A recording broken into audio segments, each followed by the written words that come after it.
பாருங்கள், இன்றைக்கி வந்து பயாலஜியில் வந்து பாட்டனி டாபிக் தான் எடுக்க போகிறோம். ஸோ வரிசையாக எடுத்துகிட்டு வந்திருக்கோம். நெக்ஸ்ட்டு வந்து பாருங்கள், plant physiology. So plant physiology தாவர உடலியல் அப்படிங்கிறது 6th ஸ்டாண்டர்ட்லேருந்து +2 ஸ்டாண்டர்ட் வரைக்கும் இருக்குதுங்க டாப்பிக்கு. ஸோ நம்ம இங்கே சொல்லக்கூடியது அந்த பாயிண்ட்ஸ் வந்து பார்த்திங்கன்னா எக்ஸாம் ரிலேட்டட் பாயிண்ட்ஸை தான் டச் பண்ண போகிறோம்.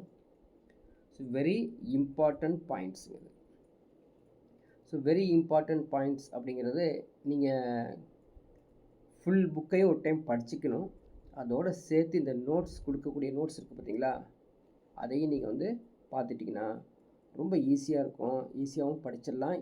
யாருக்கு இது அப்படின்னு பார்த்தீங்கன்னா, இன் கேஸ் ஆஃப் நான் சயின்ஸ் ஸ்டூடெண்ட்ஸ், இப்போ காமர்ஸ் பேஸ்டு இருக்கீங்க, நான் சயின்ஸ் ஸ்டூடெண்ட்ஸ் இருக்கீங்க, அவங்களுக்கு இது ரொம்ப ரொம்ப ஈஸியாக படிக்கிறதுக்கு இருக்கும். ஸோ ஃபஸ்ட் ஆஃப் ஆல் இந்த பிளான்ட் ஃபிசியாலஜி தாவர உடலியல் அப்படின்னு சொல்கிறோம். இதே போல் நம்ம வந்து அனிமல் ஃபிசியாலஜி நெக்ஸ்ட்டு ஒரு டாப்பிக்காக பார்ப்போம் பயாலஜியில். இந்த பிளான்ட் ஃபிசியாலஜி இருக்குது பார்த்தீங்களா, இது ஈஸியாக புரிஞ்சிக்க முடியுங்க. நம்ம நேரடியாகவே ஒரு தாவரத்தை எடுத்து நம்ம அண்டர்ஸ்டாண்ட் பண்ணிக்கலாம். பட் விலங்கு மனிதன் உள்ளே நடக்கக்கூடிய விஷயத்தை நம்ம அண்டர்ஸ்டாண்ட் பண்ண முடியாது. உடம்புல குடல், அதுக்கப்புறம் வந்து ஹார்ட்டில், கிட்னியில் நடக்கக்கூடியது யாராவது சொன்னோம்னா அப்படிங்களா அப்படின்னு தோணும். ஆனால் இது தாவர உடலியலில் ஈஸியாக நம்ம அண்டர்ஸ்டாண்ட் பண்ணலாம். அதனால தான் பாட்டனி ஈஸியாக இருக்கும், ஜுவாலஜி கொஞ்சம் கஷ்டமாக இருக்கும்.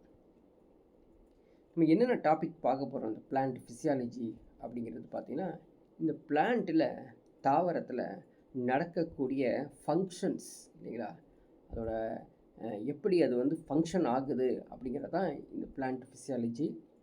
அதில் இருக்கக்கூடிய சப்டாபிக்ஸ் தான் இந்த மூமெண்ட்ஸ், அசைவுகள், தாவர அசைவுகள், ஃபோட்டோசிந்தசிஸ் ஒளிச்சேர்க்கை, கேம் சைக்கிள், டிரான்ஸ்பிரேஷன் நீராவி போக்கு, டிரான்ஸ்போர்ட்டேஷன் கடத்தல், அதே போல் நைட்ரஜன் ஃபிக்சேஷன் நைட்ரஜனை நிலைநிறுத்துதல், ரெஸ்பிரேஷன் அண்ட் டிரான்ஸ்லொகேஷன் சுவாசித்தல் இடம்பெயர்தல், இப்படி நிறைய டாபிக்ஸ் உள்ளே வந்து நம்ம பார்க்க போகிறோம். ரொம்ப கிறிஸ்பாக என்னென்ன முக்கியமாக வேணுமோ அதை மட்டுமே நம்ம பார்க்க போகிறோம். ஃபஸ்ட்டு கவனிச்சுட்டே வாங்க. ஃபுல்லாக கவனிச்சிங்க அப்படின்னா இந்த ஒரு கிளாஸ்லேயே நீங்கள் வந்து பிளான்ட் ஃபிசியாலஜியை ஈஸியாக அண்டர்ஸ்டாண்ட் பண்ணிக்கலாம். ஸோ தோஸ் ஹூ ஆர் நான் சயின்ஸ் ஸ்டூடெண்ட்ஸ் பார்க்கலாங்களா. ஃபஸ்ட் நம்ம ஸ்டார்ட் பண்ணுறது எங்கே அப்படின்னு பார்த்தீங்கன்னா, ட்ராபிக் மூமெண்ட்ஸ் அப்படின்னு சொல்கிறாங்க. Traffic moments. ட்ராபிக் மூமெண்ட்ஸ்னால் என்ன, எதை பற்றி சொல்கிறாங்க அப்படின்னு பார்த்தீங்கன்னா, மூமெண்ட்ஸ் அப்படின்னாலே அசைவுகள், சரிங்களா, அசைவுகள் சொல்லுவோம். தாவர அசைவுகள். தாவர அசைவுகளில் வந்து 2 மூமெண்ட்ஸ் இருக்குதுங்க. ஒன்று வந்து ட்ராபிக் மூமெண்ட்ஸ், இன்னொன்று வந்து பார்த்திங்கன்னா நேஸ்டிக் மூமெண்ட்ஸ். ரெண்டுக்கும் தமிழ்லையும் நான் உங்களுக்கு எக்ஸ்பிளைன் பண்ணுறேன். ரெண்டும் ஒரு நேஸ்டிக் மூமெண்ட்ஸ், ட்ராபிக் மூமெண்ட்ஸ். இப்போது ட்ராபிக் மூமெண்ட்ஸ் அப்படிங்கிறது என்ன மீனிங் அப்படின்னா, இந்த ட்ராபிசம் அப்படின்னு சொல்லுவாங்க. ட்ராபிசம் அப்படின்னு சொல்கிறோம், சரிங்களா. நேஸ்டிக், இங்கே வந்து ஒரு வேர்டு நேஸ்டிக் அப்படின்னு யூஸ் பண்ணுறோம். என்ன மீனிங் அப்படின்னு பார்க்கலாம். ரெண்டுமே அசைவு தான், சரிங்களா. இது அதாவது ட்ராபிக் அப்படிங்கிறது பாசிட்டிவ் அப்படின்னு அர்த்தம், சரிங்களா. ஸோ டைரெக்டாக நீங்கள் அண்டர்ஸ்டாண்ட் பண்ணுறதுக்காக. நேஸ்டிக் அப்படிங்கிறது நெகட்டிவ் அப்படின்னு அர்த்தம். ஸோ புரிஞ்சிருக்கும். அசைவு பாசிட்டிவாக இருக்குது, அசைவு நெகட்டிவாக இருக்குது. என்ன அசைவு பாசிட்டிவ் நெகட்டிவ்னா, ஜென்ரலி பிளான்ட் என்ன ஆகும் அப்படின்னா க்ரோத் ஆகும், சரிங்களா. பிளான்ட் வந்து க்ரோத் ஆகுது. Tropism is generally termed positive if growth is towards the signal, சரிங்களா. டுவர்ட்ஸ் இஸ், அது இந்த growth இருக்குது பார்த்தீங்களா, டுவர்ட்ஸ் தி சிக்னல். எங்கே உங்களுக்கு வந்து சைகை கிடைக்கிறதோ அங்கே தாவரம் வளரும். இப்போ எக்ஸாம்பிளுக்கு ஒன்று சொல்லாமா, நம்ம வந்து வீட்டுக்குள்ளே ஒரு தாவரம் வச்சுருக்கோம், அது ஜன்னலை நோக்கி போயிட்டே இருக்கும். ஏன் ஜன்னல் நோக்கி போகுது? ஒளியை நோக்கி அது பயணிக்குது. சரிங்களா? And negative if it is away from the signal. If it is away from the signal, அதாவது திசையை நோக்கி அது போகும், திசையை நோக்கி அது போகாது. புரியுதுங்களா? ஸோ இப்போது நாஸ்டிக் அப்படிங்கிறது நான் டைரக்ஷனல். நான் டைரக்ஷனல், திசையை நோக்கி போகாது. இது டைரக்ஷனல். இந்த டைரக்ஷனால தான் நம்ம இங்கே வந்து பாசிட்டிவ் சொன்னோம் இல்லைங்களா, நெகட்டிவும் இருக்கும். அப்போது இந்த இடத்துல நம்ம வந்து நெகட்டிவ் தேவைப்படாது. ஏன்னா நான் டைரக்ஷனல் அப்படிங்கிறது நெகட்டிவ் திங்க் பண்ணாலும், பட் வந்து திசையை அது திசை நோக்கி நடைபெறாத தாவரம். திசை நோக்கி நடைபெறாத தாவரம். ட்ராபிசம் அப்படின்னா திசையை நோக்கி பயணிக்கக்கூடிய தாவரம். அவ்வளோதான். ரெண்டுக்குள்ள வித்தியாசத்தை நீங்கள் புரிஞ்சுக்கிட்டா தான் இப்போ சொல்ல போகிற விஷயம் உங்களுக்கு புரியும். அவ்வளோதான். ஆல்மோஸ்ட் நம்ம ட்ராபிக் மூமெண்ட்டு, நாஸ்டிக் மூமெண்ட்டு சொல்லிட்டோம். இந்த ட்ராபிக் மூமெண்ட், ட்ராபிசம் சொல்கிறோம் பார்த்தீங்களா, இதில் தான் வரிசையாக நம்ம பார்க்க போகிறோம். சரிங்களா? ஸோ ஃபஸ்ட்டு ஒன் நமக்கு என்ன தெரியுங்களா, ஃபோட்டோட்ராபிசம். ஃபோட்டோட்ராபிசம். ஸோ தமிழ் ஈஸியாக ஞாபகம் வச்சுக்கலாம். தமிழ் நான் எழுதலை, இங்கே ஓரலாக மட்டும் தான் சொல்கிறேன். ஏன்னா சயின்ஸ் பொறுத்த வரைக்கும் இங்கிலீஷ் தான் நீங்கள் வந்து ஞாபகம் வச்சுக்கணும். இப்போ ஒன்றும் வேண்டாம், ஒரு எக்ஸாமில் இப்படி கேட்டால் நீங்கள் என்ன பண்ணுவீங்க? ஃபோட்டோட்ராபிசம் அப்படின்ப்போம். இப்படின்னா நீங்கள் வந்து முழிச்சிட்ருக்கணும். சரிங்களா? இதை நான் வந்து அர்த்தமாக சொல்லிடலாம். ஏன்னா ஒளி சார்பு அசைவு. அப்போ ட்ராபிசம் அப்படிங்கிறது சார்பசைவு. சார்பசைவு. சரிங்களா? அதில் ஒளி சார்பசைவு தான் ஃபோட்டோட்ராபிசம். அதனால் நம்ம வந்து ஓரலாக நான் வந்து தமிழில் சொல்கிறேன், இங்கிலீஷில் இங்கே எழுதிடுறேன். ஃபோட்டோட்ராபிசம். அடுத்த ஒரு என்ன அப்படின்னு பார்த்தீங்கன்னா ஜியோட்ராபிசம். ஜியோட்ராபிசம். மூன்றாவது ஹைட்ரோட்ராபிசம். நான்காவது டிக்மோட்ராபிசம். ஐந்தாவது கெமோட்ராபிசம். சரி, கெமோட் எல்லாத்துக்கும் ட்ராபிசம் சேர்த்துக்கணும். அப்போ இதை ஃபஸ்ட்டு நேமிங்ஸ் 5 நேமிங்ஸை வந்து ஞாபகம் வச்சுக்கணும். Photo, geo, hydro, thigmo, chemo. Tamil பாருங்களேன், அப்படியே புரியும் உங்களுக்கு. எல்லாமே சார்பசைவு தான். ஃபோட்டோனா ஒளி, ஜியோனா புவி, ஹைட்ரோனா நீர், டிக்மோனா தொடுறது, தொடு சார்பசைவு, கெமோ அப்படிங்கிறது வேதி சார்பசைவு. அவ்வளோதான். இது புதுசாக நம்ம தமிழில் தேவையில்லை, ஈஸியாக புரிஞ்சுக்கலாம். இப்போது இதோடைய எக்ஸ்ப்ளனேஷன் பாருங்களேன், ரொம்ப அருமையாக புரியும். ஒளி தூண்டுதலுக்கு தகுந்தாற்போல் தாவரம் வளர்ச்சி அடைந்தால் அது ஃபோட்டோட்ராபிசம். புவி ஈர்ப்பு விசைக்கு ஏற்ப தாவரம் பாகங்கள் நகர்ந்தால் அது ஜியோட்ராபிசம். அவ்வளோதான். புரியுதுங்களா? ஈஸியாக புரிஞ்சுக்க. நீர் தூண்டுதலுக்கு ஏற்ப தாவரம் பாகங்கள் நகர்ந்தால் அது ஹைட்ரோட்ராபிசம். தொடுதலுக்கு ஏற்ப நீங்கள் போய் தொட்டிங்கன்னா அல்லது வேறு ஏதாவது பொருள் தொட்டாலும் உடனே அது என்ன பாகங்கள் நகர ஆரம்பிச்சிடும், அது தொடு சார்பிசை. வேதி சார்பசைனா ஏதாவது வேதி பொருட்கள் தூக்கி போட்டோம்னா அது நகர ஆரம்பிச்சிடும், பாகங்கள் நகர ஆரம்பிச்சிடும். இதுதான், அவ்வளோதான் இதோடைய எக்ஸ்பிளனேஷன். பட் என்னன்னா இதோடைய எக்ஸாம்பிள் என்ன வரும் அப்படின்னு திங்க் பண்ணணும். எக்ஸாம்பிள் சொல்லாமா? ஷூட். ஷூட்னா என்ன? The shoot of a plant. தாவரத்தின் தண்டு பகுதி. ஷூட்னா தண்டு, ரூட்னா வேர். அவ்வளோதான். தாவரத்தின் தண்டு பகுதியை தான் ஃபோட்டோட்ராபிசம் சொல்லுவோம். புவி சார்பசைவுனா என்னது? ரூட், வேர் பகுதி. தாவரத்தின் வேர் பகுதியை தான் புவி சார்பு அசைவு அப்படின்னு சொல்லுவோம். ஹைட்ரோ என்னது? அதுவும் ரூட்டு தான். ஏன்னா வேரில் தான் தண்ணியை பிடிச்சி அது வந்து மேல் கொண்டு போய் சேர்க்குது, உறிஞ்சல. பாருங்கள், எப்பயும் தாவரம் தண்ணியை உரியாது. அது வந்து ராங்கு அண்டர்ஸ்டாண்டிங். அது என்னங்கிறது பார்ப்போம், பின்னாடி சொல்லுவோம். ரூட் அதுதான் நீர் சார்பசைவு. தொடு சார்பசைவு, சரிங்களா? தொடு சார்பசைவு என்ன வரும் அப்படின்னா கிளிம்பிங். கிளிம்பிங்னா கொடி படருது பார்த்தீங்களா? இப்போ கொடி வளர்ந்துட்டே இருக்குது. அந்த கொடி வளர்றது எங்கே போய் என்னன்னா எங்கேயாவது அது வந்து பிடிக்கணும், பிடிச்சு அப்படியே ஏறிடும். அதான் வந்து திக்மோட்ராபிசம். அவ்வளோதான், ரொம்ப ஈஸியாக புரிஞ்சுக்குங்க. வேதி சார்பசைவுக்கு என்ன எக்ஸாம்பிள் அப்படின்னு பார்த்தீங்கன்னா, அதாவது sugar present on the stigma, சரியா? மகரத குழாயின் வளர்ச்சி, மகரத குழாயின் வளர்ச்சி தான் அந்த கெமோட்ராபிசம். அவ்வளோதான். டிராஃபிக் மூமெண்ட்டை வந்து இதுக்குள்ளே தான் கொஷின்ஸே வரும். இதுதான் முக்கியமான பார்ட். இங்கே வரலாமா? நேஸ்டிக் மூமெண்ட்ஸ் அது என்ன அப்படின்னு பார்த்தீங்கன்னா நான் டைரக்ஷனல் அப்படின்னு சொல்லிட்டோம், சரிங்களா? அதாவது திசை சாரா தூண்டல் அசைவு, அதுதான் nastic movements. Non directional response of a plant or part of a plant to stimulus.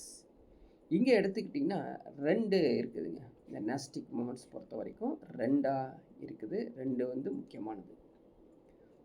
First one photo nasty.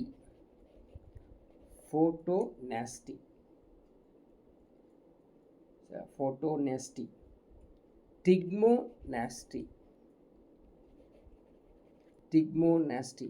மூன்றாவது ஒன்று இருக்குது, அது வந்து பார்த்தீங்கன்னா தெர்மோநாஸ்டி. ஸோ நீங்கள் சொல்லும் போதே தமிழும் புரிய ஆரம்பிச்சிடுங்க. ஃபோட்டோ அப்படிங்கிறது என்ன அப்படின்னு பார்த்தீங்கன்னா ஒளி உரு வளைதல்.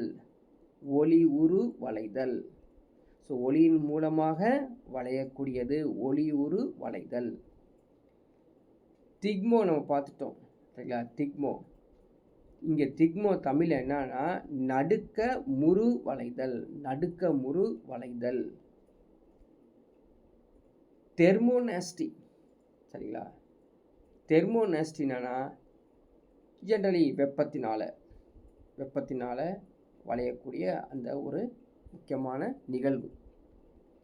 சரி, ஃபோட்டோநாஸ்டி நம்ம வந்து ஒரு எக்ஸ்பிளனேஷன் புரியுது. என்ன புரியுது அப்படின்னா the movement of a part of a plant in response to light, சரிங்களா? அங்கே சார்பு அசைவு நடக்குது.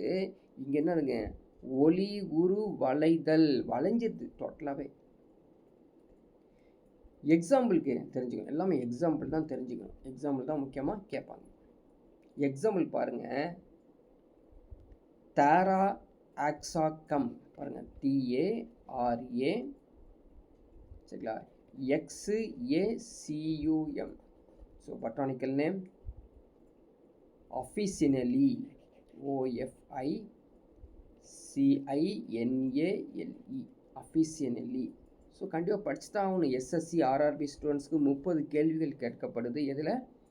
இந்த அறிவியல் பகுதியில் படிச்சு தான் ஆகணும். கஷ்டமாக பேர் இருந்தாலும் 2-3 டைம் சொன்னீங்கன்னா வந்துடும். டாராசம் அஃபிசினல், சரிங்களா?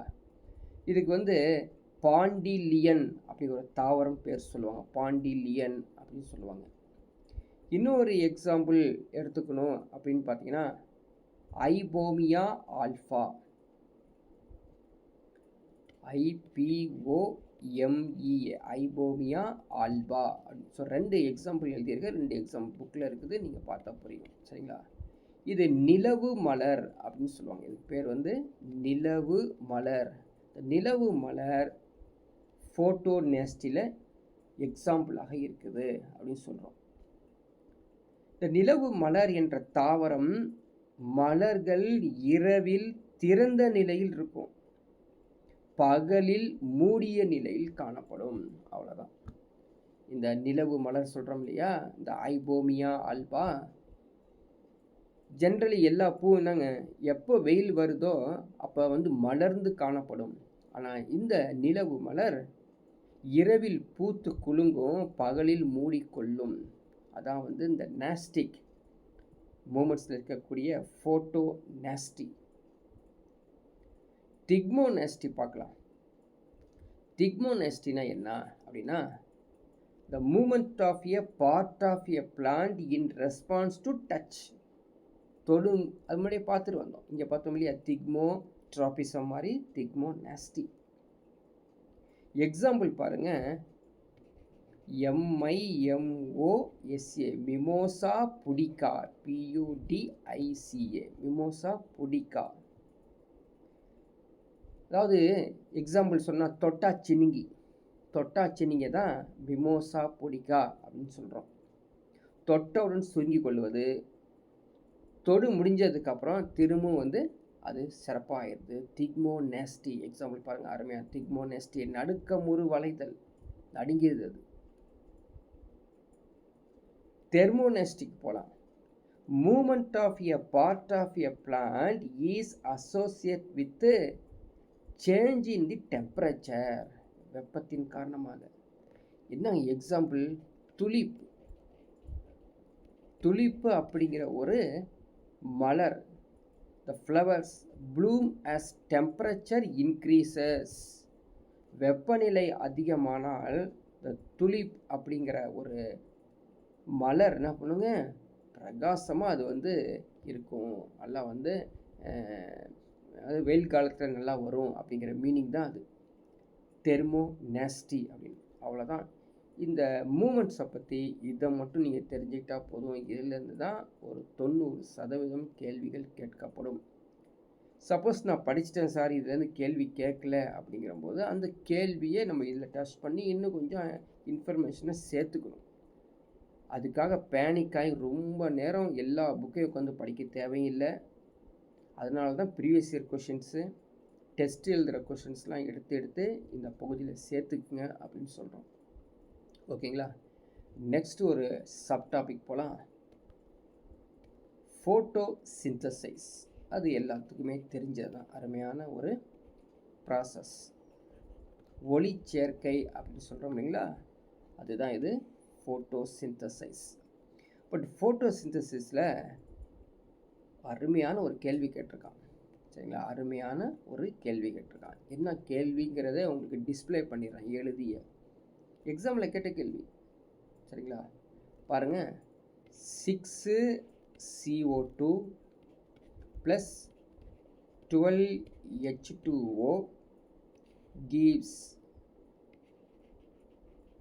sunlight. கீழே வந்து குளோரோஃபில் C6H12O6 + 6H2O + 6O2. ஓகேங்களா, எல்லாத்துக்கும் தெரியுது கார்பன் டை ஆக்சைடு, வாட்டர் அப்படின்னு எல்லாத்துக்கும் தெரியும். இதுக்கு பேர் glucose. Water, oxygen.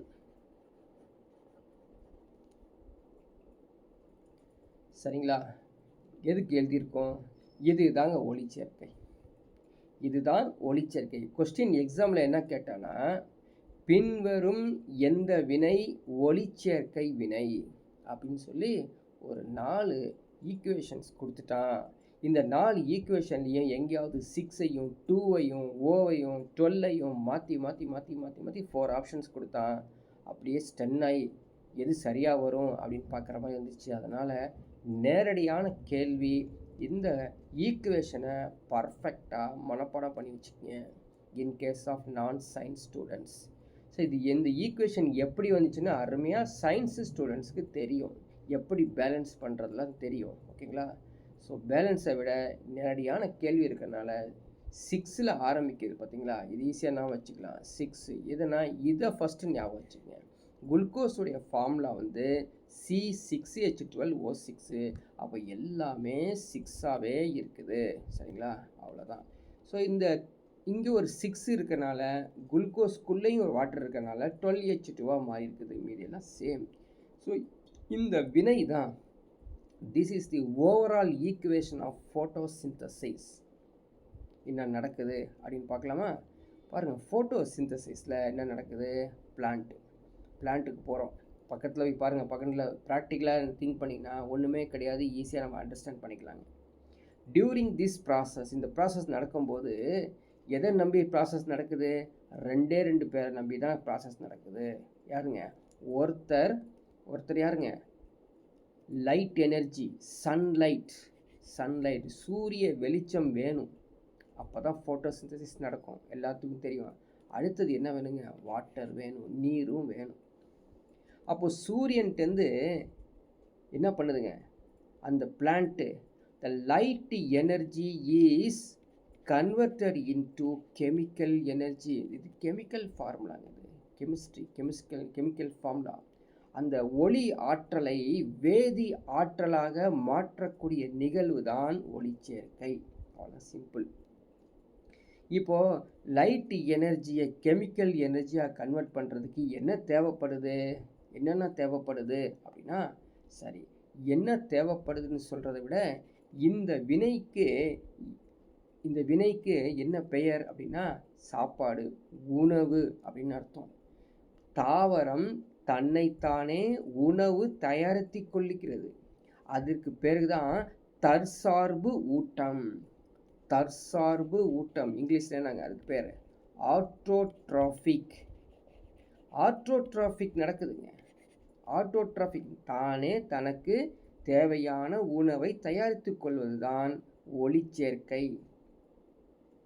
In their mode of nutrition, ஒரு நியூட்ரிஷன் நடக்குது, ஊட்டச்சத்து நடக்குதுங்க. They prepare their food materials through process. இந்த ப்ராசஸ் மூலமாக எனக்கு தேவையான சாப்பாடை நானே தயாரித்து கொள்கிறேன். இதுதான் நடக்குது. ஸோ என்ட்ரி தான். அப்போது அட்மாஸ்பியரில் இருக்கக்கூடிய கார்பன் டை ஆக்சைடை எடுத்துக்குது, நம்ம செடிக்கு கொடுக்கக்கூடிய நீரை எடுத்துக்குது, சூரிய வெளிச்சத்திலேருந்து ஒளியை எடுத்துக்குது. சப்போஸ் நீங்கள் வாட்டர் ஊற்றாமல் இருக்கக்கூடிய நீம் ட்ரீ அவெல்லாம் என்ன பண்ணுறாங்க? வேப்ப மரம் என்ன பண்ணுதுங்க? ரொம்ப அடியில் இருக்கக்கூடிய அந்த நிலத்தடி நீரையே உறிஞ்சிருதுங்க. அப்படி உறிஞ்சி இது வளருது. இந்த கடைசியாக இந்த ஒளிச்சேர்க்கை முடிஞ்சதுக்கப்புறம் என்ன கிடைக்குது? எனக்கு சாப்பாடு கிடைக்குது. அந்த சாப்பாடு தான் என்னதுங்க? குளுக்கோஸ் கிடைச்சிருச்சு. The glucose the end product of photosynthesis. இந்த குளுக்கோஸ் இருக்குது பார்த்தீங்களா? இந்த குளுக்கோஸ் இஸ் கன்வெர்டட் இன்டு ஸ்டார்ச்சாக மாறிது. இந்த glucose will be converted into ஸ்டார்ச்சாக மாறிவிடுது. இந்த ஸ்டார்ச் இருக்குது பார்த்தீங்களா? இந்த ஸ்டார்ச்சை ஸ்டோர் பண்ணிக்குது. யாருங்க? பிளான்ட்டு ஸ்டார்ச்சை ஸ்டோர் பண்ணிக்குதுங்க. எங்கே ஸ்டோர் பண்ணிக்குது அப்படின்னா தன்னுடைய உடம்பில் அது ஸ்டோர் பண்ணிக்குது. பாருங்கள், அவ்வளோதான் ப்ராசஸ். அது என்ன பண்ணுதுங்க? ஒளிச்சேர்க்கையின் போது குளுக்கோஸை கொண்டு குளுக்கோஸை ஸ்டார்ச்சாக கன்வெர்ட் பண்ணி ஸ்டார்ச்சை சேமித்து வச்சு தன்னுடைய உடம்பில் வைத்து கொள்ளுகிறது. இதுக்காக அட்மாஸ்பியரில் இருக்கக்கூடிய கார்பன் டை ஆக்சைடு எல்லாத்தையுமே எடுத்துட்டு நமக்கு என்ன கொடுக்குதுங்க? ஆக்சிஜனை கொடுக்கிறது. பாருங்கள், oxygen release, carbon dioxide intake பண்ணுது. அருமையான இது நிகழ்வு. இது நடக்கிறனால தான் நமக்கு 1 or 3% ஆக்சிஜன் இந்த பிளான்ட்லேருந்து கிடைக்குது. சரிங்களா? எல்லாமே சைக்கிள் ப்ராசஸ் தான். இப்படி ஆக்சிஜன் வெளியாகிறதுனால தான் நமக்கு நிறையா ஆக்சிஜன் பகல் நேரங்களில் தான் இது நடக்கும். பகல் நேரத்தில், அதாவது தாவரம்னா நம்ம மரங்களுக்கு பக்கத்தில் நம்ம தூங்குறது பகல் நேரத்தில் சிறப்பு. ஆனால் இரவு நேரம் தெரியுமில்ல நமக்கு, அப்படி ரிவர்ஸ் ப்ராசஸ் நடக்கும். சரிங்களா? கார்பன் டை ஆக்சைடை வெளியிடும். அதனால் மூச்சு திணறல் ஏற்படலாம். அதனால் இரவு நேரங்களில் மரத்தடியின் கீழே உட்காரவும் கூடாது, தூங்கவும் கூடாது அப்படின்னு சொல்லி நம்ம கேள்விப்பட்டிருப்போம். சரி, இந்த ப்ராசஸ் எப்படி நடக்குது அப்படின்னு பார்க்கலாம். இந்த பிளான்ட்டில் ஒளிச்சேர்க்கை நடப்பதற்காக ஒளிச்சேர்க்கை நிறமிகள் அப்படின்னு இருக்குதுங்க. அவங்களுக்கு பேர் தான் குளோரோஃபில். குளோரோஃபில் நிறமிகள் சொல்கிறோம். பிக்மெண்ட்ஸ், சரிங்களா, பிக்மெண்ட்ஸ். இந்த குளோரோஃபில் ஏ அப்படின்னு ஒருத்தர் இருக்காங்க. குளோரோஃபில் ஏ அவங்க யாருங்க அப்படின்னா பிரைமரி பிக்மெண்ட்ஸ். பிரைமரி பிக்மெண்ட்ஸ் முதன்மை நிறமிகள் யார் அப்படின்னா குளோரோஃபில் ஏ, பச்சையம் ஏ. சரிங்களா, இவங்களுக்கு வேலை என்னன்னு தெரியுங்களா? இவங்களுக்கு வேலை என்ன? The electrical energy is converted into chemical energy. அவ்வளோதான்ப்பா, சிம்பிள் இன்ஃபர்மேஷன்ஸ், அவ்வளோதான். இதான் கொஸ்டினே கேட்க போகிறான். குளோரோஃபில் ஏன்னு ஒருத்தர் இருக்காங்க, அவங்க தான் பச்சையம் ஏ, அவங்க தான் முதன்மை நிறமி. இவங்க என்ன பண்ணுறாங்க அப்படின்னு பார்த்தீங்கன்னா அது எலக்ட்ரிக்கல் எனர்ஜியை வந்து கெமிக்கல் எனர்ஜியாக கன்வெர்ட் பண்ணுறாங்க. அதனால் இவங்களுக்கு ஒரு பேர் கொடுக்குறாங்க. அதனால் இவங்களுக்கு பேர் என்னது? Reaction centre. இவங்களுக்கு பேர் வந்து ரியாக்ஷன் சென்டர். வினை மயம். வினை மயம் யார் அப்படின்னு பார்த்துக்கங்க, பச்சையம் ஏ, முதன்மை நிறமி. இப்போ இதே போல் இன்னொருத்தர் இருக்காருங்க, குளோரோ CHLO குளோரோஃபில் பின்னு ஒருத்தர் இருக்காங்க. குளோரோஃபில் பி, சரிங்களா, chlorophyll B, chlorophyll A. Chlorophyll ஏக்கு என்னென்ன பேர் பார்த்தோம் இல்லைங்களா? முதன்மை நிறமி, வினை மையம் அப்படின்னு பார்த்தோம், ரியாக்ஷன் சென்டர். அவங்க என்ன செய்கிறாங்க? குளோரோஃபில் ஏ எலக்ட்ரிக்கல் எனர்ஜியை கெமிக்கல் எனர்ஜியாக கன்வெர்ட் செய்கிறாங்க அப்படின்னு பார்த்தோம். அடுத்த ஒருத்தர் குளோரோஃபில் இருப்பாங்க. குளோரோஃபில்லோட சேர்ந்து இன்னொருத்தர் இருக்காங்க, அவர் பேர் என்ன தெரியுமா? கரோட்டினாய்டு. கரோட்டினாய்டு ரெண்டு பேர் இருக்காங்க. யார் யார் பார்த்துக்குங்க, குளோரோஃபில்லும் கரோட்டினாய்டும். இவங்க ரெண்டு பேர்த்துக்கு என்ன பெயர்? எப்படி நம்ம வந்து பிரைமரி பிக்மெண்ட்ஸ்னு சொன்ன மாதிரி இவங்களுக்கு ஆக்சஸரி பிக்மெண்ட்ஸ், துணை நிறமிகள் என்றால் குளோரோஃபில் பியும் கரோட்டினாய்டுகளும். சரிங்களா, இவங்க வந்து ஹார்வெஸ்டிங் சென்டர் அப்படின்னு சொல்லுவோம். Harvesting centre. ஹார்வெஸ்டிங் சென்டர் அப்படிங்கிறது என்னென்னா, அதாவது அவங்க வந்து என்ன பண்ணுறாங்க அப்படின்னா ஹார்வெஸ்ட் பண்ணுறனால அவங்களுக்கு வந்து ஹார்வெஸ்டிங் சென்டர். அவங்க reaction centre chlorophyll A, chlorophyll B வந்து ஹார்வெஸ்டிங் சென்டர். இவங்க ரெண்டு பேர் தான் மாறி மாறி இந்த வேலையை செஞ்சுக்கிட்டே இருக்காங்க. இதனால் ஒளி தொகுப்பு, ஒளி தொகுப்புன்னு சொல்லுவாங்களே, இரண்டும் சேர்ந்து ஒளி தொகுப்பு ஏற்படுது, ஃபோட்டோ சிஸ்டம் ஏற்படுது.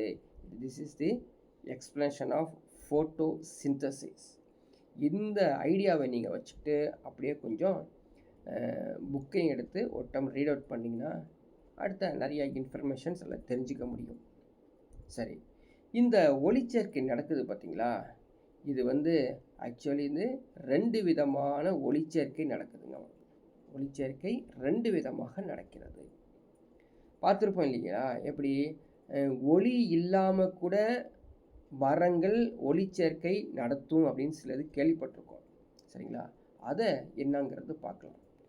ஸோ இந்த ஃபோட்டோ சிந்தசைஸ் இருக்கு இல்லையா? இந்த ஃபோட்டோ சிந்தசைஸில் ரெண்டு விதமான ரியாக்ஷன் நடக்குது. ஓகேங்களா, ஒன் ரியாக்ஷன் பேர் ஹில் ரியாக்ஷன். Hill reaction. இன்னொரு ரியாக்ஷனுக்கு பேர் டார்க் ரியாக்ஷன். புரியுதுங்களா? Dark reaction, Hill reaction. Hill வினை, இருள் வினை. பார்த்துங்க, இது ஹில் வினை. ஹில் கண்டுபிடிச்சனால ஹில் வினை. டார்க்குங்கிறது இருள், இருள் வினை. ஓகேங்களா, இப்போ எனக்கு புரிஞ்சிருச்சு. என்னது? லைட்டு டிபெண்ட் பண்ணி இருந்துச்சு அப்படின்னா அது ஹில் ரியாக்ஷன். லைட் இண்டிபெண்ட், லைட்டை நாடாமல், ஒளியை நாடாமல் இருந்துச்சு அப்படின்னா அது டார்க் ரியாக்ஷன். ஒளி சார்ந்த வினை ஒளி சாரா வினை அப்படின்னு சொல்லுவாங்க. புரியுதுங்களா? இப்போது லைட் டிபெண்டன்ட் ரியாக்ஷன் சொல்கிறோம் இல்லைங்களா, இதை கண்டுபிடிச்சவர் ராபின் ஹில். அவர் கண்டுபிடிச்சவர் பேர் ராபின் ஹில். அதை எப்போ கண்டுபிடிச்சாரு, எந்த ஆண்டில், அதுவும் கொடுத்துருக்காங்க. 1939 தான் கண்டுபிடிச்சிருக்காரு. டிஸ்கவர். இங்கே என்ன நடக்குது, இந்த ரியாக்ஷன் என்ன நடக்குது அப்படின்னு பார்த்தீங்கன்னா, கிரானான்னு ஒருத்தர் இருக்காங்க. கிரானா அப்படின்னு ஒருத்தர் இருக்காங்க. கிரானா என்ன அப்படின்னு பார்த்தீங்கன்னா, தைலகாய்டு மெம்பரேன்ஸ். Thylakoid membranes. இந்த தைலகாய்டு மெம்பரேன்ஸ் இருக்காங்க இல்லையா, அவனை கிரானான்னு சொல்கிறாங்க. The reaction takes place in the presence of light energy. Generally வந்து ஹில் ரியாக்ஷனுங்கிறது ஃபோட்டோசிந்தசிஸ் அப்படிங்கிறது லைட் ரியாக்ஷன் தான் நடக்குது. அப்படி நடக்கும்போது the light energy in the thylakoid membranes of the chloroplast. புரியுதுங்களா? ஸோ குளோரோபிளாஸ்ட் அப்படிங்கிறது இந்த பச்சையம் பசுங்கணிகங்கள் அப்படின்னு சொல்லுவாங்க. பசுங்கணிகங்கள் தான் நடக்குது. இந்த ஃபோட்டோசிந்தட்டிக் பிக்மெண்ட்ஸ்னு சொல்லக்கூடிய இந்த தைலகாய்டு மெம்பரன்ஸ், அந்த கிரானா இருக்கான் பார்த்தீங்களா, அவன் தான் லைட்டை வந்து அப்சார்ப் பண்ணிக்கிட்டே இருக்கான். அப்சார்ப் பண்ணி பாருங்கள், லைட்டை அப்சார்ப் பண்ணி என்ன பண்ணுறான் அப்படின்னு பார்த்தீங்கன்னா, ஏடிபியாக கன்வெர்ட் பண்ணுறான் மற்றும் NADPH ப்ளஸ் H ப்ளஸ் இந்த மாதிரி கன்வெர்ட் பண்ணிடுறாங்க. அதான் வந்து கெமிக்கல் எனர்ஜியாக கன்வெர்ட் பண்ணுறது. This product of light reaction moves out from the thylakoid to the stroma of the chloroplast. இது எப்படி நடக்குது பாருங்கள். ஒன்றும் இல்லை, இந்த கிரானா அப்படிங்கிறவன் தைலகாய்டு மெம்பரன்ஸ், அவன் தான் வந்து குளோரோபிளாஸ்ட்டு. இந்த குளோரோபிளாஸ்ட்டில் இருக்கக்கூடிய இந்த கிரானா லைட்டை அப்படியே அப்சார்ப் பண்ணி ஏடிபி, சரிங்களா, ஏடிபி NADPH ப்ளஸ் H ப்ளஸ்ஸை வந்து அப்படியே என்ன பண்ணுதுங்க, ஸ்ட்ரோமானா என்ன அர்த்தம், அந்த அந்த என்னது இலை துளைகள் சொல்கிறோம் இல்லையா, இலை துளைகள் வழியாக, அந்த குளோரோபிளாஸ்ட் இலை துளைகள் வழியாக அப்படியே போயிடுதுங்க. இப்படி நடந்தால் தான் அந்த ஃபோட்டோசிந்தசிஸ். இது ஒளியில் நடக்கிறதுனால இது ஹில் வினை அப்படின்னு சொல்கிறாரு ராபின் ஹில். இன்னொரு தாவரங்கள், சில தாவரங்கள் ஒளிச்சாரா வினை, அதுக்கு தமிழில் இன்னொரு பேரும் இருக்குது, உயிர் பொருள் உற்பத்தி நிலைன்னு சொல்லுவாங்க. உயிர் பொருள் உற்பத்தி நிலை தான் இந்த டார்க் ரியாக்ஷன். இங்கே என்ன நடக்குது தெரியுங்களா, பயோசிந்தட்டிக் பாத்வே நடக்கும். எங்கன்னா ஸ்ட்ரோமால டியூரிங் திஸ் ரியாக்ஷன், எங்க dark reaction, during this dark reaction CO2 is reduced into கார்போஹைட்ரேட்ஸாக மாறிடுதுங்க. எதனால் அப்படின்னு பார்த்தீங்கன்னா, இந்த ஏடிபி NADPH இருக்கு இல்லையா, அதனால தான். திஸ் இஸ் கால்டு, இந்த ரியாக்ஷனுக்கு இன்னொரு பெயர் இருக்குது, நோட் பண்ணிக்க, எக்ஸாமில் கேட்பாங்க, கேல்வின் சைக்கிள்னாலும் டார்க் ரியாக்ஷன்னாலும் ரெண்டுமே ஒன்று தான், இருள் வினைனாலும் ஒன்று தான். அப்போ கேல்வின் சைக்கிள் அப்படிங்கிறது வந்து திரும்பவும் இந்த ஏடிபியை எடுத்து கன்வெர்ட் பண்ணிகிட்டே வருது பார்த்தீங்களா, அதுக்காக தான் அந்த கேல்வின் சைக்கிள்னு சொல்லியிருக்காங்க, கேல்வின் சுழற்சி. இந்த கேல்வின் சுழற்சியுடைய நிகழ்வில் சூரிய ஒளி தேவையில்லை, எனவே இது இருள் வினை என்று அழைக்கிறோம். கேல்வின் சுழற்சியில் காற்றிலிருந்து கார்பன் டை ஆக்சைடையும் ஒளி வினையின் மூலம் உண்டான ஏடிபியையும் உள் நுழைய வைக்கிறது வேலை தான் இந்த டார்க் ரியாக்ஷன். அப்போது ஒரு பிளான்ட்டுன்னு எடுத்துக்கிட்டால் பகலையும் ஃபோட்டோசிந்தசிஸ் நடக்குது, இரவிலையும் ஃபோட்டோசிந்தசிஸ் நடக்குது.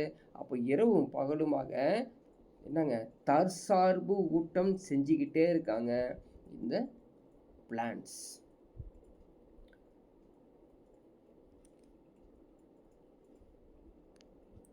அடுத்த ஒன்று கேம் சைக்கிள் அப்படின்னு பார்க்க போகிறோம். கேம் சைக்கிள் கேம் சுழற்சி. என்ன கேம்னா என்னது? Crassulacean. C stands for crassulacean acid metabolism. இதான் வந்து கேம் சைக்கிள் அப்படின்னு சொல்கிறோம். ஸோ இது தாவரங்களில் இலைத்துளையானது பகலில் மூடியும் இரவில் திறந்தும் காணப்படும். இது வந்து நம்ம ஒத்துக்கணும் இல்லையா? என்ன ஆகுங்க, இலைத்துளை இந்த ஸ்ட்ரோமா இருக்குது பார்த்தீங்களா, அந்த ஸ்ட்ரோமா இரவில் மூடிக்கொள்ளும். சரிங்களா? அதாவது இலைத்துளையானது பகலில் மூடிக்கொள்ளும், இரவில் திறந்து காணப்படும். சரிங்களா? இந்த நிகழ்வு நடக்குது இல்லை, இது மாதிரி நடக்குது பார்த்தீங்களா? இந்த துளைகள் இந்த இலைத்துளைக்கு என்ன பெயர் அப்படின்னு நோட் பண்ணிக்கணும். இந்த இலைத்துளைக்கு என்ன பெயர் அப்படின்னு பார்த்தீங்கன்னா ஸ்கோடா ஆக்டிவ் அப்படின்னு சொல்லுவாங்க தமிழில். தமிழ் எழுதிடுறேன், இங்கிலீஷ்லேயும் அதுதான் ஸ்கோடா ஆக்டிவ். ஸ்கோடா ஆக்டிவ்னா என்ன? தாவரங்களில் உள்ள இலைத்துளையானது பகலில் மூடியும் இரவில் திறந்தும் காணப்படும் இவ்வகை இலைத்துளைகளை தான் ஸ்கோடா ஆக்டிவ் இலைத்துளைகள் அப்படின்னு சொல்கிறோம். என்ன நடக்குதுங்க, தலைக்கீழாக நடந்துட்டு இருக்குது. தலைக்கீழாக இது நடந்துட்டு இருக்குதுங்க. ஜென்ரலி வந்து இது தலைக்கீழாக நடந்துட்டு இருக்கனால இந்த வகை தலைக்கீழ் இலைத்துளை இயக்க லயம். இதன் மூலமாக என்ன நடக்குதுங்க, டிரான்ஸ்பிரேஷன், நீராவி போக்கு இருக்கு இல்லைங்களா, அது நீர் இழப்பு ஏற்படுது. ஸோ நீர் இழப்பு ஏற்பட்டதுக்கப்புறம் பகல் நேரத்தில் நடைபெறும் CO2வை எடுத்துக்குதுங்க. பகல் நேரத்தில் இருக்கக்கூடிய CO2வை நிலைநிறுத்துகிறது. கேம் அப்படிங்கிற தாவரங்கள் இருக்காங்களே, அந்த கேம் சைக்கிள் பண்ணக்கூடிய அந்த தாவரங்கள் இரவில் கார்பன் டை ஆக்சைடை பாருங்க, இரவில் கார்பன் டை ஆக்சைடை பாஸ்போ ஈனால் பைருவிக் அமிலம், சரிங்களா, PEPன்னு சொல்லுவாங்க, பாஸ்போ ஈனால் பைருவிக் ஆசிட், பாஸ்போ ஈனால் பைருவிக் ஆசிடாக அதனுடைய உதவி மூலமாக OAA அப்படி மாறிடுதுங்க. OAA அப்படின்னா அர்த்தம், ஆக்சலோ அசிட்டிக் அமிலமாக மாறுகிறது. இதற்கு என்ன பேர் தெரியுங்களா? C4 சுழற்சி அப்படின்னு சொல்லுவாங்க, C4 சைக்கிள் அப்படின்னு சொல்லுவாங்க. இதனால என்ன ஆகும் அப்படின்னு பார்த்தீங்கன்னா, OAAலேருந்து மேலிக் அமிலம் இருக்குல்ல, மேலிக் ஆசிட் உருவாகும். மேலிக் ஆசிட் உருவாகும், மேலிக் ஆசிடாக மாறுகிறது. இந்த மேலிக் ஆசிட் வாக்குவோல்ஸ் சொல்கிறோம் இல்லையா, வாக்குவோல்ஸ், அந்த வாக்குவோல்ஸ்குள்ளே நுழையும். அங்கே சேகரிக்கப்பட்டு அதிகமான அமிலத்தன்மைகளை உருவாக்கிடுங்க. இந்த அமிலத்தன்மை இருக்கு பாருங்களேன், இந்த அமிலத்தன்மை அதிகமாகி போயிட்டு இருக்கும் பொழுது பகல் நேரத்தில் இலைத்துளை மூடுகிறது. புரியுதுங்களா? இதற்கு மாறாக இரவு பொழுதில் இந்த மாலிக் அமிலம் கார்பனை வெளியே எடுத்து பைருவிக் அமிலமாக மாறுவதால், புரியுதுங்களா, CO2 இருக்குல்ல, அந்த கால்வின் சுழற்சி நுழைந்து கார்போஹைட்ரேட்டுகளை உருவாக்கிறது. இதுதான் வந்து கேம் சைக்கிள் அப்படின்னு சொல்கிறோம். ஏன் தமிழில் சொல்லியிருக்கேன்னு தெரியுமா? இங்கிலீஷில் கஷ்டம், புரியாது. தமிழில் சொல்லிட்டு புரிஞ்சுக்கிட்டிங்கன்னா நீங்கள் இங்கிலீஷ் எடுத்து பார்த்தீங்கன்னா ஈஸியாக புரியும். புரியுதுங்களா? திரும்ப வந்து உங்களுக்கு கிளியராக சொல்கிறேன். இதான் வந்து கேம் சைக்கிள் வந்து நடக்குது. கேம் சைக்கிள் வந்து ஆரம்பத்துலேருந்து திரும்ப சொல்கிறேன் பாருங்கள். யாருக்கு இது நடக்கும் அப்படின்னு பார்த்தீங்கன்னா, ஸ்கோட்டோ ஆக்டிவ் இலைத்துளைகள் கொண்ட தாவரங்களுக்கு. அவங்க யாருங்க அப்படின்னு பார்த்தீங்கன்னா, அவங்கள்ட்ட வந்து அந்த இலைத்துளை பகலில் மூடியும் இரவில் திறந்தும் காணப்படும் தாவரங்கள். தலைக்கீழாக இருக்கக்கூடிய இலைத்துளை தாவரங்கள். இவங்க என்ன பண்ணுறாங்க, பகல் நேரத்தில் நடைபெறும் CO2வை எடுத்துக்கிறாங்க, CO2 உதவியோடு எடுத்துக்கிறாங்க, எடுத்துட்டு கேம்ப் தாவரங்களாக மாறுறாங்க. இந்த கேம்ப் தாவரங்கள் அப்படிங்கிறது இரவில் கார்பன் டை ஆக்சைடை பாஸ்போயினால் பைருவிக் அமிலமாக மாற்றி நிலைநிறுத்தி ஆக்சலோ அசிட்டிக் அமிலமாக உருவாக்கிறது. இந்த ஆக்சலோ அசிட்டிக் அமிலம் உருவாக்கக்கூடிய பேர் தான் C4 சுழற்சி, C4 சைக்கிள் அப்படின்னு சொல்லுவோம். இந்த OA இருக்குது பார்த்தீங்களா, அது மாலிக் அமிலமாக மாறுகிறது. மாலிக் அமிலம் வாக்குகோள்களில் சேகரிக்கப்பட்டு பிறகு அந்த மாலிக் அமிலம் உயர அதிகமாக பகல் நேரத்தில் இலைத்துளை மூடுகிறது. ஆனால் இரவு பொழுதில் மாலிக் அமிலத்திலிருந்து கார்பனை வெளியே எடுத்து பைருவிக் அமிலமாக மாறுவதால் அந்த அமிலத்தன்மை குறைஞ்சிருது. இதனால் இந்த CO2 கால்வின் சுழற்சி நுழைந்து கார்போஹைட்ரேட்டுகள் உருவாகிறது. இது போல் நிகழ்வு நடந்துக்கிட்டே இருக்கும். இதுக்கு பேர் கேம்ப் சைக்கிள். எக்ஸாம்பிள் எப்படி கேட்பாங்க, இத்தனை எழுத தேவையில்லை. புரியுதுங்களா? எந்த பிளான்ட்டு என்ன ஆசிடு அது மட்டும் தான் கேட்பாங்க. படிச்சிருந்தீங்கன்னா ஈஸியாக ஆன்சர் சொல்லிடலாம். அவ்வளோதான். நெக்ஸ்ட்டு போலாமா? நீராவி போக்கு, டிரான்ஸ்பிரேஷன்.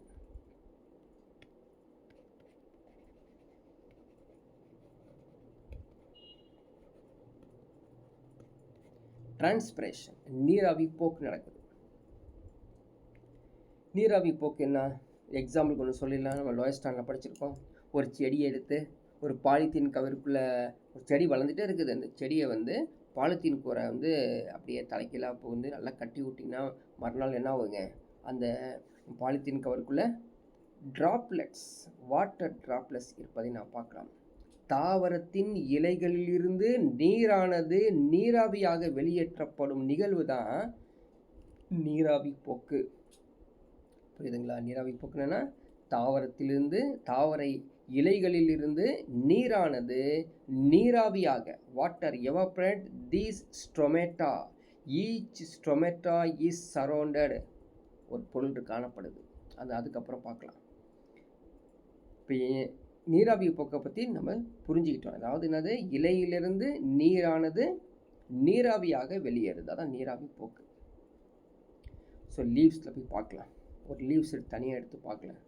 அதில் மைக்ரோஸ்கோப்பில் உள்ளே போய் பாருங்கள், அங்கே என்ன இருக்குதுங்க, ஸ்டொமேட்டா. ஸ்டொமேட்டா அப்படிங்கிறது இலைத்துளை இல்லைங்களா, இலைத்துளை. அதில் ஒவ்வொரு ஸ்டொமேட்டாவுக்கு, அது சப்போஸ் இதான் ஸ்டொமேட்டான்னு வச்சுக்கோங்க, இதான் ஓட்டை இருக்குன்னு வச்சுக்கோங்க, இது சுற்றி ஒரு காட் செல் காணப்படுதுங்க. காட் செல்ஸ், சரிங்களா? அந்த காட் செல் அதான் பாதுகாப்பு செல்கள். இந்த ஸ்டொமேட்டா என்ன பண்ணுறாங்க, the loss of water from plants through stomata. நிறைய தண்ணி அவங்க வந்து உறிஞ்சிக்கிட்டாங்க, அதாவது எடுத்துக்கிட்டாங்க அப்படின்னா லாஸ் பண்ணுறதுக்காக தான் நடக்குது. வாட்டர் எவ்வளோங்க இவங்க வந்து டிரான்ஸ்பிரேஷன் பண்ணுறாங்கன்னா 90 to 95% of the water transferred from leaves. சரிங்களா? இப்படி செஞ்சாங்க அப்படின்னா இவங்களுக்கு பேர் ஸ்டொமேட்டால் டிரான்ஸ்பிரேஷன். ஸ்டொமேட்டால் டிரான்ஸ்பிரேஷன், புரியுதுங்களா? இன்னொரு டிரான்ஸ்பிரேஷன் இருக்குது, கியூட்டிகுலர் டிரான்ஸ்பிரேஷன். ஸோ ரெண்டு டிரான்ஸ்பிரேஷன் இருக்குது. ஸ்டொமேட்டால் பார்த்துட்டோம், அடுத்தது cuticular. The loss of water in plants through cuticle. அங்கே ஸ்டொமேட்டா மூலமாக நீராவி போக்கு நடக்கிறதுக்கு ஸ்டொமேட்டல் டிரான்ஸ்பிரேஷன். கியூட்டிகுலர் அப்படின்னா இந்த கியூட்டிக்கல் மூலமாக நீரை வெளியேற்றினால் அவங்க வந்து கியூட்டிக்கல் டிரான்ஸ்பிரேஷன். இன்னொருத்தர் இருக்காங்க, அவங்க வந்து lenticular transpiration. The loss of water from plants as vapor through lenticles. மூலமாக அவங்க வந்து நீராவி போக்கு நடத்துனாங்க அப்படின்னா லென்டிகுலர் டிரான்ஸ்பிரேஷன் அப்படின்னு அர்த்தம். இப்படி தான் இந்த நீராவி போக்கு இலைத்துளை வழியாக காப்பு செல்கள் மூலமாக அது நீராவி போக்கு விதம் நடந்துக்கிட்டே இருக்குது. இப்படி நடக்குதுன்னு வச்சுக்கோங்க, இது தேவையா பிளான்ட்டுக்குன்னா கண்டிப்பாக தேவை. It's necessary for the following reasons அப்படின்னு சொல்லி ரீசன்ஸ் கொடுத்துருக்காங்க. என்ன ரீசன்ஸ், எதனால் இது நடக்குது அப்படின்னு பாருங்கள்.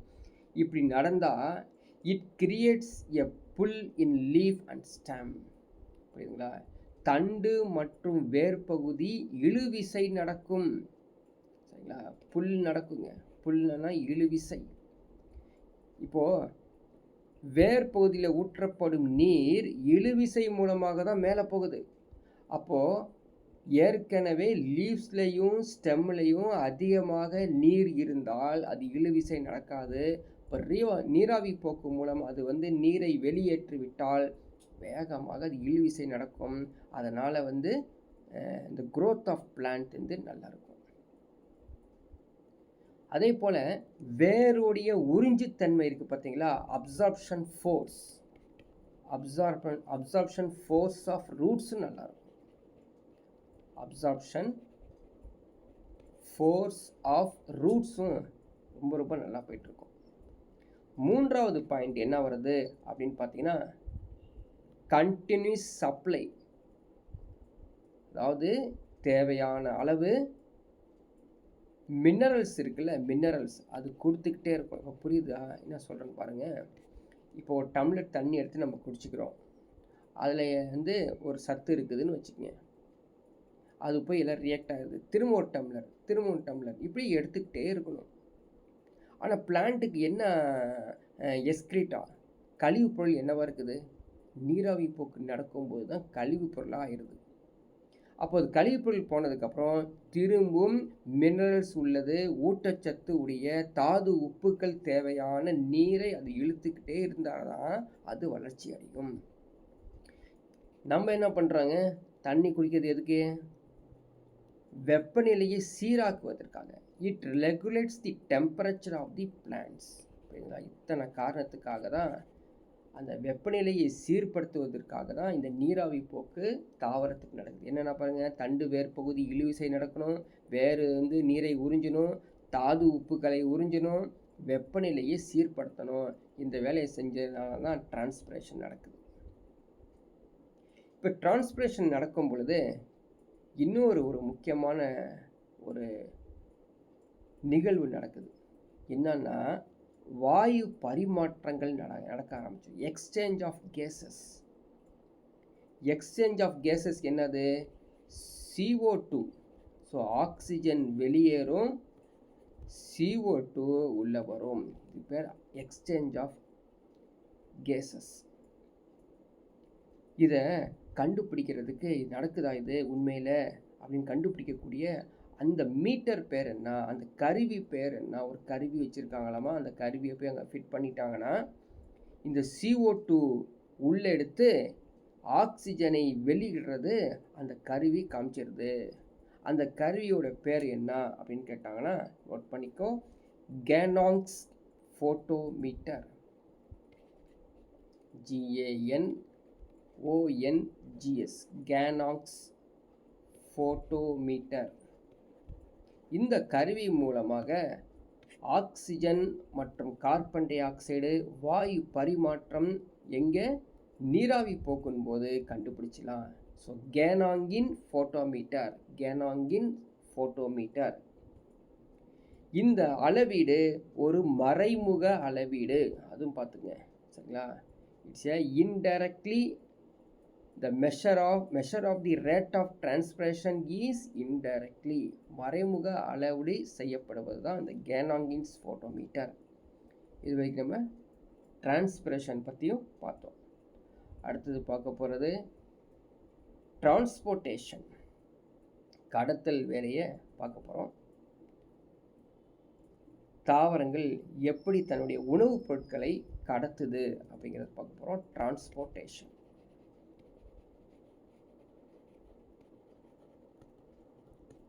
ஸோ டிரான்ஸ்போர்ட்டேஷன் எதுக்கு பயன்படுது? நீர், கனிமங்கள், உணவுப் பொருட்கள், தாவரங்கள் தன்னுடைய உடலுக்கு கொண்டு போகும் நடைமுறை அல்லது செயல்முறை அல்லது கடத்து முறை தான் இந்த டிரான்ஸ்போர்ட்டேஷன். இதுக்கு 2 பேர் தேவை. ஏற்கனவே படித்து வச்சுருப்பேன். என்னதுங்க? சைலம், ஃப்ளோயம் இருந்தால் தான் இவங்க வேலையை செய்வாங்க. Xylem, phloem. இந்த சைலம் ஃப்ளோயம் என்ன பண்ணுறாங்க அப்படின்னு பாருங்க. கடத்தும் போது எப்படி கடத்துகிறாங்க? செல் டு செல் கடத்துவாங்க. செல் டு செல் டிரான்ஸ்போர்ட் நடக்கும். இந்த செல் டு செல் டிரான்ஸ்போர்ட் நடக்கும்போது 2 விதமாக தெரிஞ்சுக்கலாம். ஒன் இஸ் பேசிவ் டிரான்ஸ்போர்ட், இன்னொன்று வந்து ஆக்டிவ் டிரான்ஸ்போர்ட். ஆற்றல் சாரா கடத்தல் அப்படின்னா பேசிவ் டிரான்ஸ்போர்ட். ஆற்றல் சார் கடத்தல் அப்படின்னா ஆக்டிவ் டிரான்ஸ்போர்ட். இந்த பேசிவ் டிரான்ஸ்போர்ட்டில் என்ன நடக்கும்? டிஃப்யூஷன் நடக்கும். டிஃப்யூஷனுக்கு தமிழ் என்ன? பரவல் அப்படின்னு அர்த்தம். பரவல் அப்படின்னு அர்த்தம். இன்னொன்று என்ன நடக்கும் அப்படின்னு பார்த்தீங்கன்னா ஃபெசிலேட்டட். ஸோ ஃபெசிலியேட்டட் டிஃப்யூஷன் நடக்கும். 2 டிஃப்யூஷன் நடக்கும். ஃபெசிலியேட்டட் டிஃப்யூஷன் என்ன அர்த்தம்? மேம்படுத்தப்பட்ட பரவல். மேம்படுத்தப்பட்ட பரவல் தான் ஃபெசிலியேட்டட் டிஃப்யூஷன். இந்த ஃபெசிலியேட்டட் டிஃப்யூஷன் வந்து சேனல் புரோட்டீன், கேரியர் புரோட்டீன் 2 ஃபார்மில் நடக்கும். தமிழில் சொல்லணும்னா கால்வாய் புரதம் அப்படின்னா சேனல் அது கேனல் புரோட்டீன். கேரியர் புரோட்டீன் அப்படிங்கிறது தாங்கி புரதம். ஸோ ஆக்டிவ் டிரான்ஸ்போர்ட்டில் என்ன ஆகும் அப்படின்னு பார்த்தீங்கன்னா இந்த கேனல் புரோட்டீனும் கேரியர் புரோட்டீன் இருக்காங்க இல்லையா, அவங்க 2 பேரும் சேர்ந்து பம்பு வழியாக கடத்துவாங்க. சரிங்களா? ஒரு உந்திகள் மூலமாக கடத்துனாங்க அப்படின்னா அது வந்து ஆக்டிவ் டிரான்ஸ்போர்ட். ஓகேங்களா? இந்த டிரான்ஸ்போர்ட்டுக்கு இன்னொரு பேர், அருமையான பேர் இருக்குது. என்னங்க அது பேர்? இம்பிபிஷன்.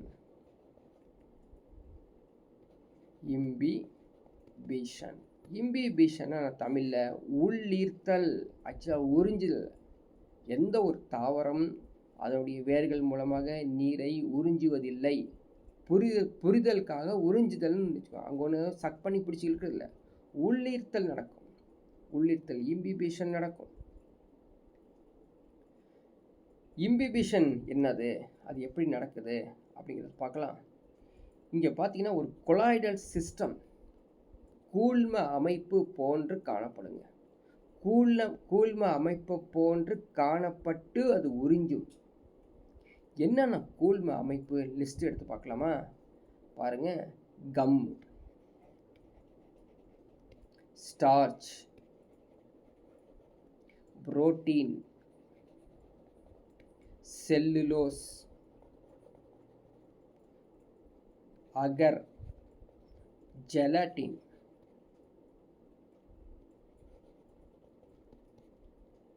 இதெல்லாம் எங்கே இருக்குதுங்க?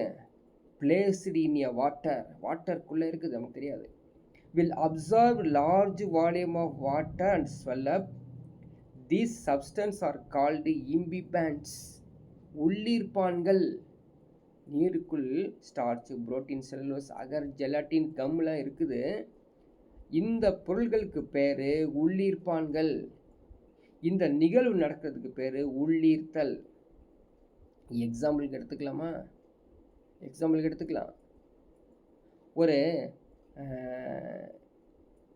பயிறு வகைகள்லாம் இருக்கு இல்லையா, உலர்ந்த விதையெல்லாம் இருக்கு இல்லையா, அந்த விதைகளை ஏன் சுண்டல் எடுத்துக்கங்க, அருமையான எக்ஸாம்பிள் சுண்டல். ஒரு பாத்திரத்தில் ஒரு 20-30 சுண்டலை போட்டு தண்ணி தெளித்து, வேண்டிய அளவுக்கு தண்ணி தெளித்து விட்டுருங்க. 2 days கழித்து பாருங்கள், செடி வளர ஆரம்பிச்சிடும். உள்ளீர்த்தல் நடக்க ஆரம்பிச்சிருச்சு. ஓகேங்களா? மழை பெஞ்சா மரச்சன்னல்கள் அப்படியே மெசன்னு ஆயிடும். மழை பெஞ்சிச்சு தண்ணி உறிஞ்சிடுதுல்ல, தண்ணி உறிஞ்சுதுன்னு சொல்லுவோம், அது உள்ளிடத்தில் நடக்குது.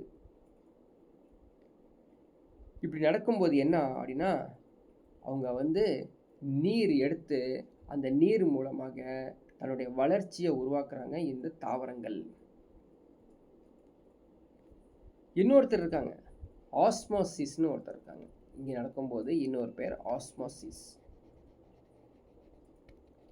ஆஸ்மோசிஸ்னா என்னது? லத்தீன் வேர்டு இது ஆக்சுவலி. அது இம்பல்ஸ், உந்து விசை, சவ்வூடு பரவல் அப்படின்னு அர்த்தம். சவ்வூடு பரவல் ஒரு சிறப்பு வகையான பரவலை தான் ஆஸ்மோசிஸ்ன்னு சொல்கிறோம். இங்கே என்ன பண்ணுது பார்த்தீங்கன்னா, ஒரு சவ்வின் வழியாக நீர் அல்லது கரைப்பான்கள், மூலக்கூறுகள் அடர்வு அதிகமான பகுதியிலிருந்து அடர்வு குறைவ பகுதிக்கு செல்வது தான் சவ்வூடு பரவல், osmosis. The place of high concentration to the lower concentration. The place of high concentration, higher potential ன்னு சொல்லுவாங்க, to lower potential. புரியுதுங்களா?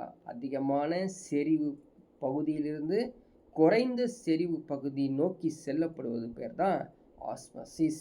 Is a special type of diffusion only in the water and solvent molecules.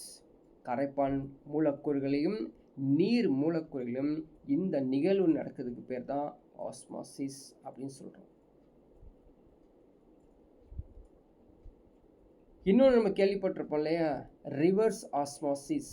அதுதான் நம்ம தண்ணி குடிக்கிறோம். எதிர் சவ்வுடு பரவு முறை, எதிர் சவ்வுடு பரவு முறை அப்படியே ரிவர்ஸ் ஆர்டர் நடக்குது. லோயர் கான்சன்ட்ரேஷன் டு ஹையர் கான்சன்ட்ரேஷனாக மாறுது. எதிர் சவ்வுடு பரவல் செயல்முறை சவ்வுடு பரவலை போன்றதே, ஆனால் எதிர் திசையில் நடக்கும். The world, the best RO is our kidney. நம்மகிட்ட உடம்புல சாப்பிட்ட அத்தனையும் எடுத்து ஒரு உப்பு, பயங்கரமான உப்புங்க, ஹை கான்சன்ட்ரேட்டட் உப்பை என்ன பண்ணுதுங்க, அப்படியே குறைச்சி அந்த கிட்னி குறைவான உப்பை யூரின் வழியாக வெளியேற்றுவது.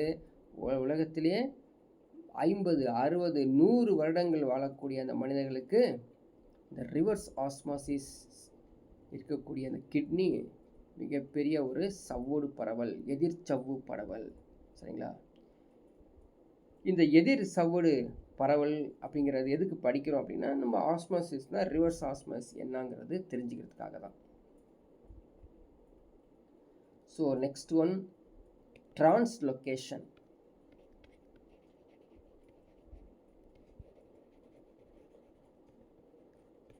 டிரான்ஸ்லொகேஷன் என்னங்க? இடப்பெயர்ச்சி. இடப்பெயர்ச்சி நடக்குது. தாவரங்கள் இடப்பெயர்ச்சி நடப்பதில்லை, கரிம பொருட்கள் இடப்பெயர்ச்சி. உற்பத்தி செய்யப்பட்ட உணவுப் பொருளை இந்த தாவரங்கள் இடப்பெயர்ச்சி செய்தால் அதுக்கு டிரான்ஸ்லொகேஷன். அப்போ கரைசல் மூலமாக the food transportation from the site of synthesis to the site of utilization. நான் உணவு தயாரிச்சிருக்கிறேன் கிச்சனில், அதை கொண்டு போய் நான் டைனிங் டேபிளில் வச்சுருக்கிறேன். டைனிங் டேபிள்லேருந்து என்னுடைய உடம்புக்கு போகுது. இந்த வேலை நடப்பது பேர் தான் டிரான்ஸ்லொகேஷன். பட் பிளான்ட்டுக்கு என்னங்க, தன்னுடைய உடலியல்லே நடக்குது translocation. The translocation of organic solids. Translocation of organic solids. கரி பொருட்களுடைய இடப்பெயர்ச்சி நடக்க ஆரம்பிக்குது. எப்படி நடக்குது பாருங்க.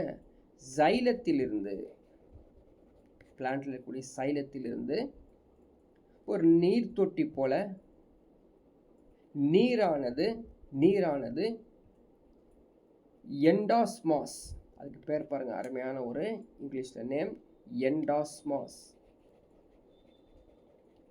எண்டாஸ்மோசிஸ், எண்டாஸ்மோசிஸ் என்ற முறையில் இலையில் இருக்கக்கூடிய திசு இருக்காங்களே, இலை இடை திசுன்னு சொல்லுவாங்க, இலை இடை திசு, அந்த இலை இடை திசுகள் மூலமாக தன்னுடைய தயாரித்த உணவை தண்டு வேர்கள் செல்களின் மூலமாக அப்படியே உள் செலுத்த ஆரம்பிக்கும். இந்த கரிம பொருட்கள் எப்படி இருக்கும் அப்படின்னா பயங்கர கூட்டமாக இருக்குங்க. அந்த கரிம பொருட்கள் எல்லாமே ஃப்ளோயம்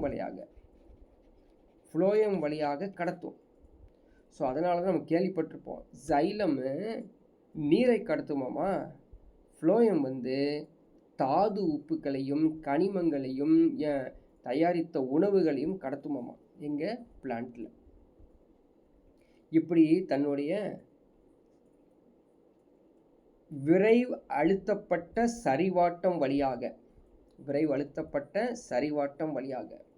அதாவது இந்த consumed and converted into insoluble form of and excess water released into xylem.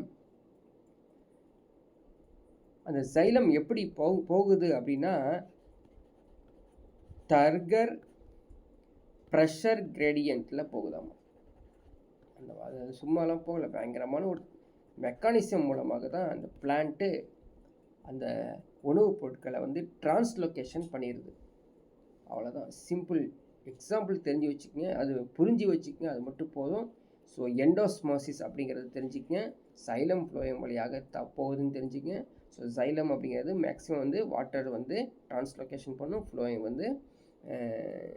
அந்த தண்டு வேர் பகுதிகளில் செல்களை கரிம பொருட்கள் கூட்டாக போகும் அப்படிங்கிறது தெரிஞ்சுங்க. அவ்வளோதான். அடுத்த ஒரு நைட்ரஜன் ஃபிக்சேஷன். நைட்ரஜனை நிலைநிறுத்துதல், அதுவும் இந்த பிளான்ட் செய்யக்கூடிய முக்கியமானது. ஸோ என்னது, the process of converting atmospheric nitrogen into ammonia. பாருங்கள், நைட்ரஜன், அதாவது அட்மாஸ்பியரில் இருக்கக்கூடிய நைட்ரஜன் கேள்விப்பட்டிருக்கோம் இல்லையா, எத்தனை சதவீதம்,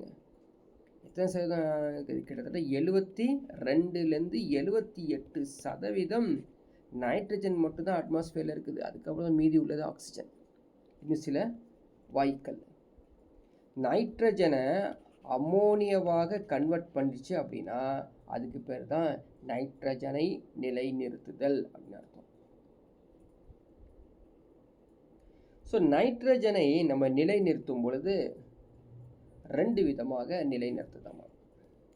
ஒன்று நான் பயாலஜிக்கல், இன்னொன்று பயாலஜிக்கல். நான் பயாலஜிக்கல்னா உயிர் அல்லாத முறை, பயாலஜிக்கல்னா உயிரியல் முறை. நான் பயாலஜிக்கலுக்கு என்ன தேவைப்படுது அப்படின்னா இண்டஸ்ட்ரியல் தொழிற்சாலை, இண்டஸ்ட்ரியல் லைட்டனிங் மின்னல் மூலமாக நிலைநிறுத்துது. இது உயிர் அல்லாத முறை. உயிரியல் முறையில் 2 விதமாக நிலைநிறுத்துது. ஒன்று சிம்பயாட்டிக், இன்னொன்று நான் சிம்பயாட்டிக். சிம்பயாட்டிக்னா என்னது, கூட்டு உயிர்ங்கிறது சிம்பயாட்டிக். நான் சிம்பியாட்டிக்ங்கிறது கூட்டு உயிர் அற்ற. இந்த சிம்பியாட்டிக்கில் தான் இந்த லெகுமினஸ் பிளான்ட்டு, நான் லெகுமினஸ் பிளான்ட்டு இதன் மூலமாக நைட்ரஜனை நிலைநிறுத்துது. இப்போ எக்ஸாம்பிளுக்கு வரலாம். எக்ஸாம்பிள் என்ன தெரியுமா, ரீசோபியம், அருமையான ஒரு பிளான்ட். ரீசோபியம் அப்படிங்கிற ஒரு கூட்டுறவு வாழ்க்கை கொண்ட ஒரு தாவரம். தன் பாக்டீரியாக்கள் மூலம் நைட்ரஜனை நிலைநிறுத்தக்கூடிய அருமையான தாவரம். இன்னொரு தாவரம் சொல்லலாம் சயனோபாக்டீரியா. அந்த பாக்டீரியா பேர் சயனோபாக்டீரியா. இந்த சயனோபாக்டீரியா இருக்காங்க இல்லையா, அவங்க தான் லைக்கான்கள், ஆந்தோசரஸ், அசோலா இதன் மூலமாக நைட்ரஜனை நிலைநிறுத்துகிறது. இன்னொரு தாவரத்தை எடுத்துக்கலாம், கிளாஸ்டிடியம், CLOSTRIDIUM. கிளாஸ்டிடியம்ங்கிறது இன்னொரு தாவரம். இதுவும் தன்னுடைய பாக்டீரியாக்கள் மூலமாக நைட்ரஜனை நிலைநிறுத்துகிறது.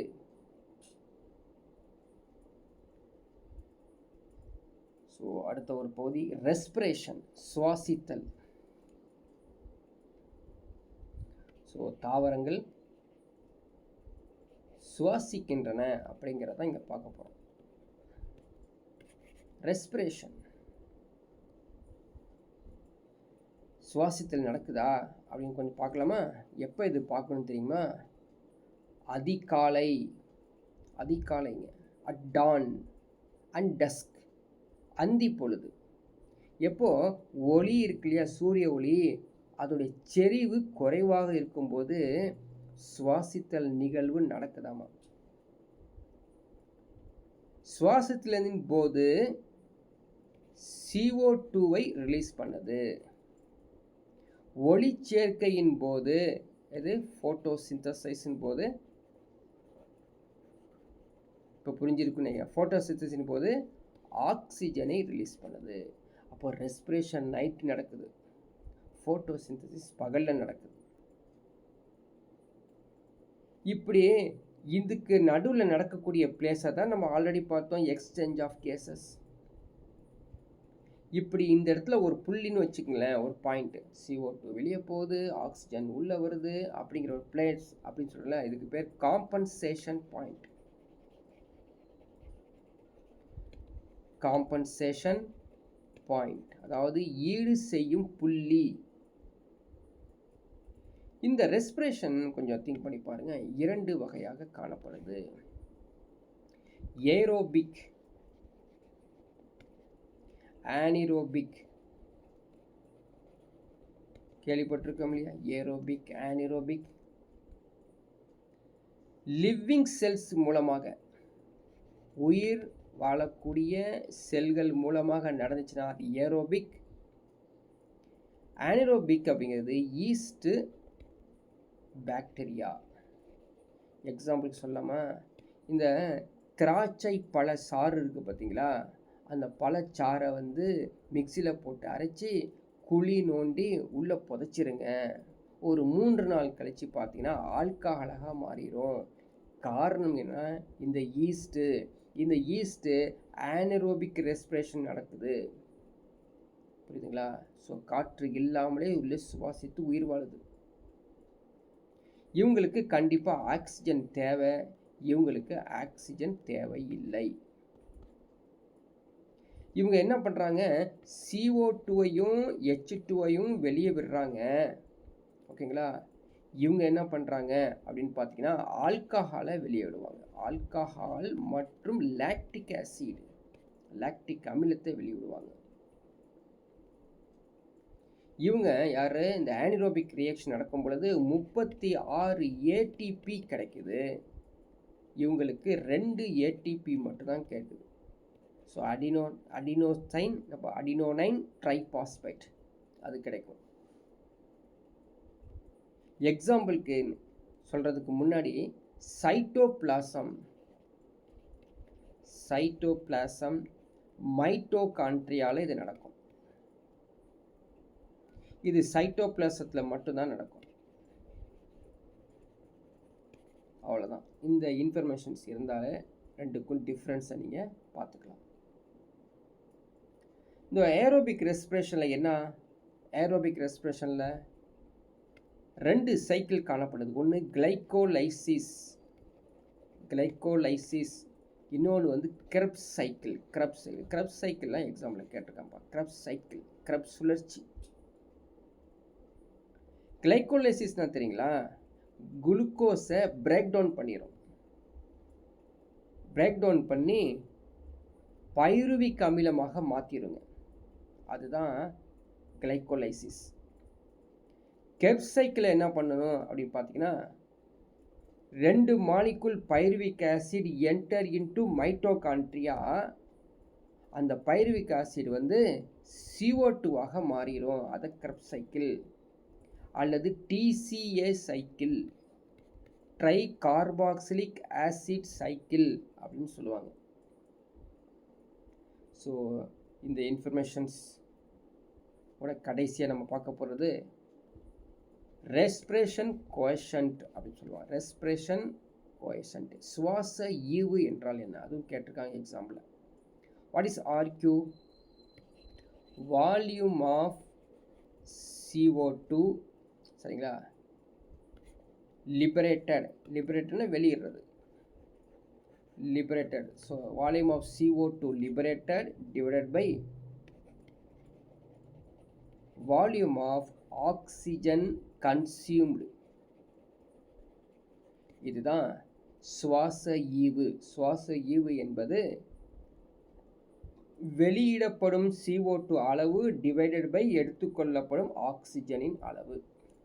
ஸோ இதன் மூலமாக நம்ம வந்து அந்த பிளான்ட்டோடைய ஃபிசியாலஜியை வந்து ஒரு மேலோட்டமாகவும் எக்ஸாமுக்கு தேவையான முக்கியமான பாயிண்ட்டாகவும் டச் பண்ணி இந்த டாபிக் நம்ம வந்து முடிக்க போகிறோம்.